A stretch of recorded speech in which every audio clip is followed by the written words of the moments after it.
گلگت بلتستان میں مانسون بارشوں اور لینڈ سلائیڈنگ نے دل دہلا دیے. سیلاب سے اموات کی تعداد 9 ہو گئی. لاپتہ افراد کی تلاش جاری. چلاس سانے میں جابا خاتون ڈاکٹر 3 سالہ بیٹے اور دیور کی نماز جنازہ لودھنا میں ادا. گلگت بلتستان میں ہر طرف تباہی کے آثار. چلاس میں 4 روز بعد بجلی اور موبائل فون سروس بحال. شاہراہ کراکرم کی بندش کے باعث سیاحوں کی بڑی تعداد پھنس گئی. ناران کاغان کے راستے بھی سیاحوں کے لیے بند. شگر میں K2 جانے والی شاہراہ کا رابطہ پل ٹوٹ گیا. تھک، نیاٹ، کھنر اور تھور آفت زدہ قرار. دیامر میں ایمرجنسی نافذ. صوبائی حکومت نے وفاق سے مدد مانگ لی. وزیر اعلیٰ گلگت بلتستان گلبر خان کا متاثرہ علاقوں کا دورہ. پانی، بجلی اور خوراک کی فراہمی یقینی بنانے کی ہدایت. متاثرین کا مستقل بنیادوں پر رہائشی سہولت فراہم کرنے کا مطالبہ.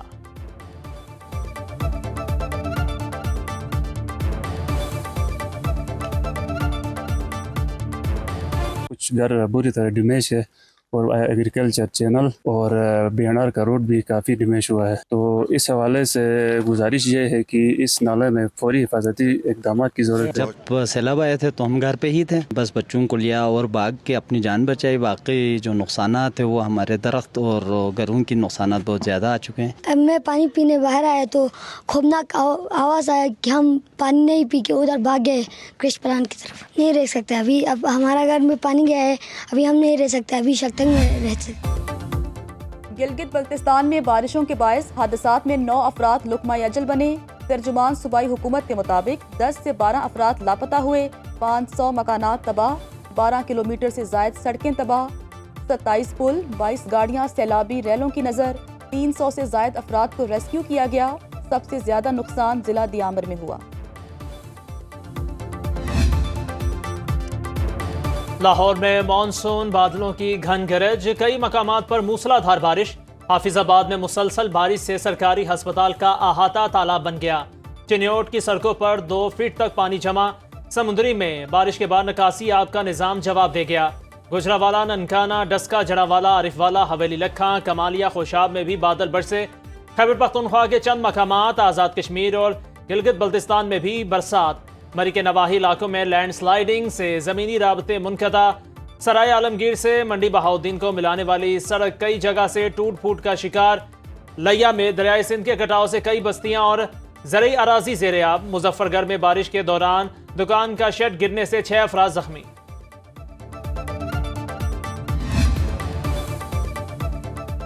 وزیراعظم ہاؤس میں KP کے قبائلی عمائدین کا جرگہ. شہباز شریف کا میڈیکل کالجز اور انجینئرنگ یونیورسٹیز میں ضم شدہ قبائلی اضلاع کا کوٹہ بحال کرنے کا اعلان.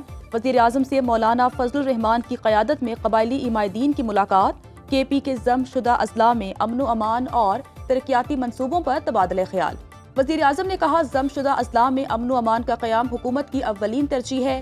قبائل نے ہمیشہ پاکستان کی سلامتی اور امن کے لیے قربانیاں دی ہیں. پاکستان کو امن کا گہوارہ بنانے کے لیے تمام مکاتب فکر کے اکابرین کو مل کر اپنا کردار ادا کرنا ہوگا.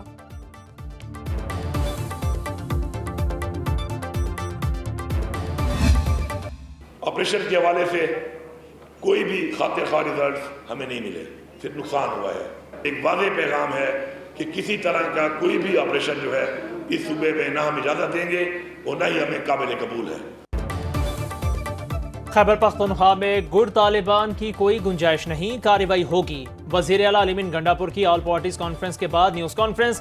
کہا، گڈ طالبان کا تاثر اب ختم ہونا چاہیے. صوبے میں کسی طرح کا آپریشن قبول نہیں کیا جائے گا. دہشت گردی کے نام پر ڈرون کا استعمال نہیں کرنے دیں گے. وفاقی حکومت سرحد سے متعلق اپنی ذمہ داری پوری نہیں کر پا رہی.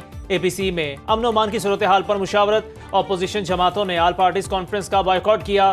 وزیر داخلہ محسن نقوی کا وزیر اعلیٰ خیبر پختونخوا کے ڈرونز کا استعمال روکنے کے بیان پر سخت رد عمل. ایکس پر پیغام میں کہا، دہشت گردوں کے خلاف تمام وسائل استعمال ہوں گے. ساتھ ہی سوال اٹھایا، اہم صوبائی عہدیدار ڈیرہ اسماعیل خان میں طالبان کو ہر ماہ کتنے پیسے دیتے ہیں؟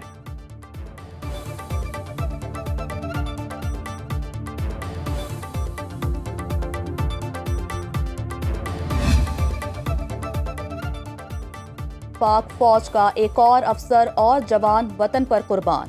3 دہشت گرد جہنم واصل. ISPR کے مطابق سیکیورٹی فورسز کا بلوچستان کے ضلع مستونگ میں آپریشن کارروائی کے دوران بھارتی حمایت یافتہ 3 دہشت گرد ہلاک. میجر زیاد سلیم اور سپاہی ناظم حسین نے دلیری سے لڑتے ہوئے جام شہادت نوش کیا. 31 سالہ میجر زیاد سلیم کا تعلق خوشاب اور سپاہی ناظم حسین کا تعلق جہلم سے ہے۔ علاقے میں ممکنہ دہشت گردوں کے خاتمے کے لیے سینیٹائزیشن آپریشن، سیکیورٹی فورسز بھارتی اسپانسرڈ دہشت گردی کے خاتمے کے لیے پرعزم۔ ISPR کے مطابق بہادر جوانوں کی قربانیاں ہمارے عزم کو مزید تقویت دیتی ہیں۔ صدر پاکستان، وزیر اعظم، وفاقی وزیر داخلہ اور وزیر اعلیٰ بلوچستان کا شہداء کو خراج عقیدت۔ طالبان حکومت تسلیم کرنے سے متعلق خبریں قیاس آرائی پر مبنی۔ افغانستان میں موجود دہشت گردوں کی پناہ گاہیں مستقل تشویش کا باعث۔ ترجمان دفتر خارجہ شفقت علی خان کی ہفتہ وار پریس بریفنگ، کہا پاکستان سنجیدہ مذاکرات کی دعوت دے چکا، اب فیصلہ بھارت کو کرنا ہے۔ نائب وزیر اعظم اسحاق ڈار نے مسئلہ کشمیر اور فلسطین پر عالمی فورمز پر آواز بلند کی۔ پاکستان کی صدارت میں سلامتی کونسل نے عالمی تنازعات کے حل کے لیے متفقہ طور پر قرارداد منظور کی۔ پاکستان نے غزہ میں جنگ بندی، امداد کی رسائی اور 2 ریاستی حل پر زور دیا۔ نائب وزیر اعظم اسحاق ڈار کی امریکی وزیر خارجہ مارکو روبیو سے آج واشنگٹن میں ملاقات ہوگی۔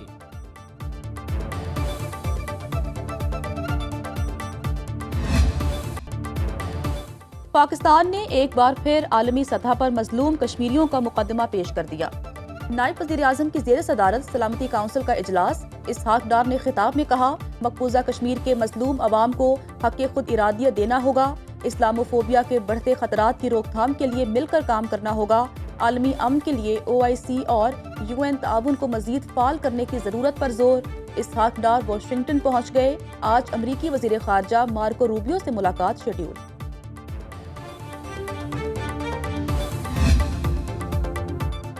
امریکہ کا شمالی کوریا سے متعلق نئی پابندیوں کا اعلان۔ شمالی کوریا اور چین کی 3 شخصیات اور 1 کمپنی پابندی کا شکار۔ امریکی محکمہ خزانہ کے مطابق سفری پابندی اور اثاثے منجمد کیے جائیں گے۔ امریکہ اسرائیل فلسطین 2 ریاستی حل کانفرنس میں شرکت نہیں کرے گا۔ اقوام متحدہ میں فرانس اور سعودی عرب کی سربراہی میں اسرائیل فلسطین 2 ریاستی حل کانفرنس 28 اور 29 جولائی کو ہوگی۔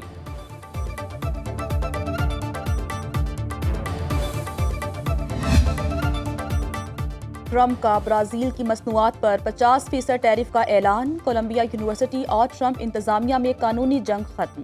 یونیورسٹی انتظامیہ حکومت سے ڈیل کر لی۔ کولمبیا یونیورسٹی $220 ملین جرمانہ ادا کرے گی۔ امریکی صدر کی گوگل، مائیکروسافٹ، دیگر ٹیکنالوجی کمپنیوں کو وارننگ، کہتے ہیں امریکی کمپنیاں بھارت اور چین میں ملازمتیں دینے کے بجائے امریکہ میں روزگار پیدا کریں۔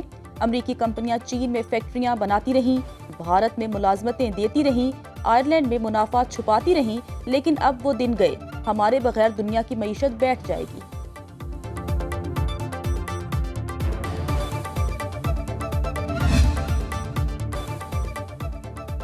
جنگ کے دوران بھارت نے پاکستان کے ٹیکس سسٹم پر ایک دن میں 1684 سائبر حملے کیے، جنہیں پاکستان نے کامیابی سے ناکام بنایا۔ سینٹ کی قائمہ کمیٹی برائے خزانہ کے اجلاس میں انکشاف۔ ممبر FBR حامد عتیق سرور نے بتایا، بھارت کی بھرپور کوشش کے باوجود FBR کا سسٹم بیٹھا، نہ کوئی ڈیٹا لیک ہوا۔ FBR کے پاس دنیا کے بہترین سافٹ ویئر ہیں، ٹیکس دہندگان کا ڈیٹا مکمل محفوظ ہے، ڈیٹا چوری کے خلاف سخت قوانین اور فوری کارروائی ہوتی ہے۔ اسلام آباد ہائی کورٹ نے توہین مذہب کے الزامات پر کمیشن تشکیل دینے کے فیصلے پر عمل درآمد روک دیا۔ جسٹس خادم حسین اور جسٹس اعظم خان پر مشتمل بینچ نے کمیشن کی تشکیل کا جسٹس سردار اعجاز اسحاق کا فیصلہ معطل کر دیا۔ وکیل راؤ عبدالرحیم نے کمیشن کی تشکیل کے خلاف انٹرا کورٹ اپیل دائر کی تھی۔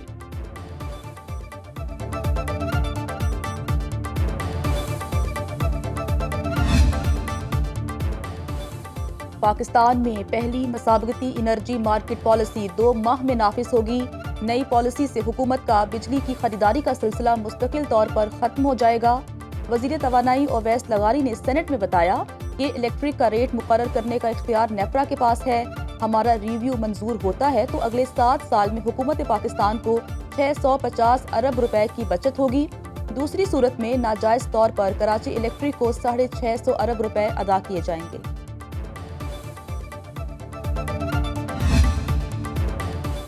عالمی credit rating company standard and پور گلوبل کا پاکستان کی معیشت پر اعتماد کا اظہار۔ S&P نے پاکستان کی کریڈٹ ریٹنگ اپ گریڈ کر دی۔ طویل مدتی قرض حاصل کرنے کی ریٹنگ CCC+ سے بہتر کر کے B- قرار۔ S&P نے پاکستان کی قلیل مدتی ریٹنگ C سے بہتر کر کے B کر دی۔ ریسرچ نوٹ کے مطابق ادائیگیوں کا توازن بہتر ہونے کی وجہ سے پاکستان کے زر مبادلہ کے ذخائر بڑھ گئے۔ کثیر جہتی اور دو طرفہ پارٹنرز پاکستان کے ساتھ تعاون کر رہے ہیں۔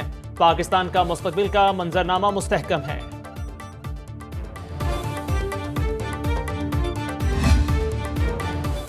پنجاب حکومت کا GCU، UET اور گورنمنٹ کالج یونیورسٹی برائے خواتین کو ماڈل تعلیمی ادارے بنانے کا فیصلہ۔